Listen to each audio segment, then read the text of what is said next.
السلام علیکم ورحمۃ اللہ وبرکاتہ۔ ناظرین، اردو کی اس ریڈنگ کلاس میں آپ لوگوں کا خوش آمدید اور خیر مقدم۔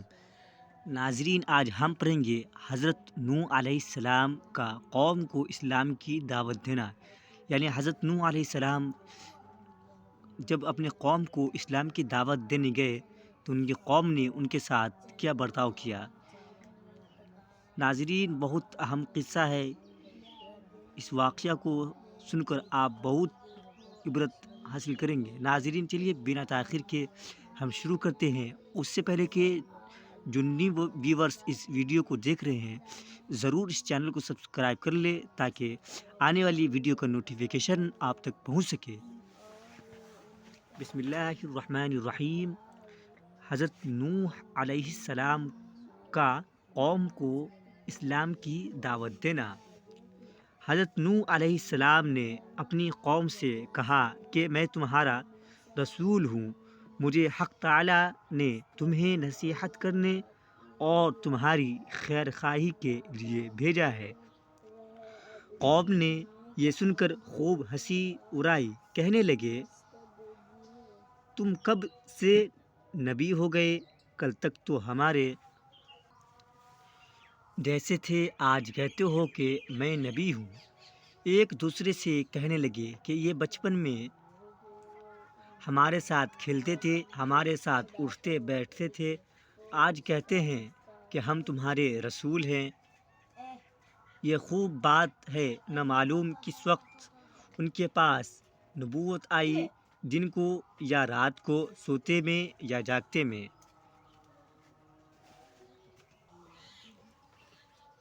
دولت مندوں اور مغروروں نے کہا کہ اللہ کو انہی کو نبی بنانا تھا، ان کے سوا کوئی اور نہیں تھا۔ کیا سب مر گئے تھے جو ان کو نبی بنایا؟ جاہلوں اور بے وقوفوں نے کہا ارے ہماری طرح یہ بھی آدمی ہے، اللہ کو نبی بنانا تھا تو کسی فرشتہ کو بنا تھا، یہ تو اس کی من گھڑت ہے۔ ہم تو آج ایسی نئی بات سن رہے ہیں کہ اس سے پہلے کبھی سنی ہی نہیں۔ بعض نے کہا نوح یہ چاہتے ہیں کہ اس بہانے سے ہمیں عزت حاصل ہو، ہم بادشاہ بن جائے، ملک کی سرداری و حکومت ہم کو مل جائے۔ حضرت نوح علیہ السلام کی نصیحت۔ دوستو، جب حضرت نوح علیہ السلام اپنے قوم کو نصیحت کرنے کے لیے گئے تو ان کی قوم نے ان کے ساتھ کیسا برتاؤ کیا، چلیے ناظرین غور سے دیکھیے گا، بہت اہم قصہ ہے، اہم واقعہ ہے۔ حضرت نوح علیہ السلام کی نصیحت۔ لوگ سمجھتے تھے کہ ہم حق پر ہے، بتوں کی عبادت ہم کو کرنی ہی چاہیے۔ جو لوگ بتوں کی عبادت نہیں کرتے اور ان کی برائی کرتے ہیں وہ گمراہ ہیں۔ جو بتوں کی عبادت نہیں کرتے وہ جاہل ہے، بے وقوف ہے۔ یہ ہمارے باپ دادا کے وقت سے چلی آئی ہے، پھر ہم کیوں نہ کریں؟ حضرت نوح علیہ السلام خوب سمجھتے تھے کہ بتوں کی عبادت کرنا جاہلوں اور بیوقوفوں اور گمراہوں کا کام ہے۔ اللہ کی نافرمانی کرنا، اس کا شریک ٹھہرانا، اس کی بخشی ہوئی نعمتوں کو کھا پی کر اس کو بھول جانا، اس کی یاد سے غافل رہنا پرلے درجے کی احسان فراموشی ہے۔ نعمتوں کو کھا کر رب نعمت کو بھول جانا کفران نعمت ہے، ناشکری ہے، نافرمانی ہے۔ حضرت نوح علیہ السلام کو معلوم تھا کہ بت کس نے ایجاد کیے، اس کا بانی کون ہے۔ انہی کے باپ دادا ہیں جو خود گمراہ ہوئے اور اپنی اولاد اور نسل در نسل کو گمراہ کر گئے۔ حضرت نوح، حضرت آدم علیہ السلام جو ان سب کے باپ ہے، وہ صرف مذہب اسلام لے کر آئے تھے۔ وہ مذہب ایسا صاف چشمہ تھا کہ جو اس میں نہاتا وہ نکھر جاتا۔ افسوس اس صاف چشمہ کو ان کی اولاد نے کیسا گندلا کر دیا ہے، جو اس میں نہائے اور گندا ہو جائے۔ شیطان کی پیروی کر کے اس کا کہا مان کر خود ڈوبے اور اپنی اولاد کو بھی لے ڈوبے۔ یہ ان کی عقل ہے کہ پتھروں کو پوجے، ان کے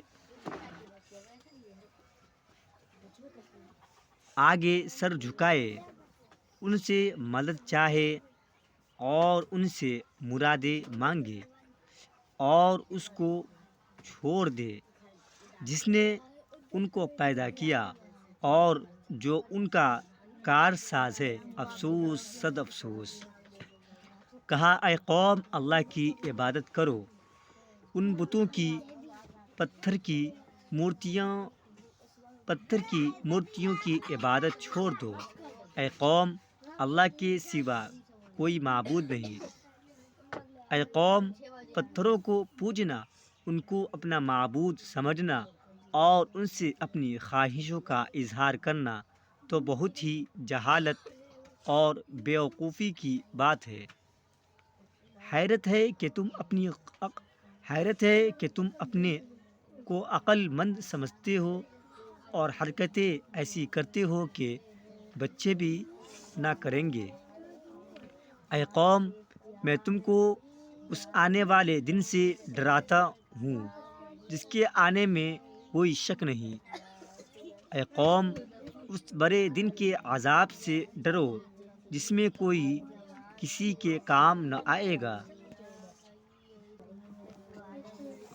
قوم کے سرداروں نے کہا ہم تم کو خود گمراہ سمجھتے ہیں اور اپنا دشمن جانتے ہیں۔ اللہ اکبر۔ حضرت نوح علیہ السلام نے کہا میں گمراہ نہیں ہوں، میں دونوں جہاں کے بادشاہ کا رسول ہوں، تمہارے پاس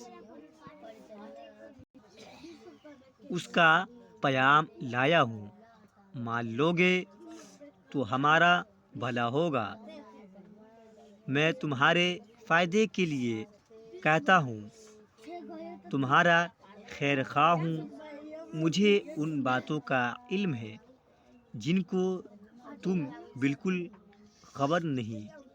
ناظرین، آج یہیں تک رکھتے ہیں، انشاءاللہ کل اس سے آگے پڑھیں گے۔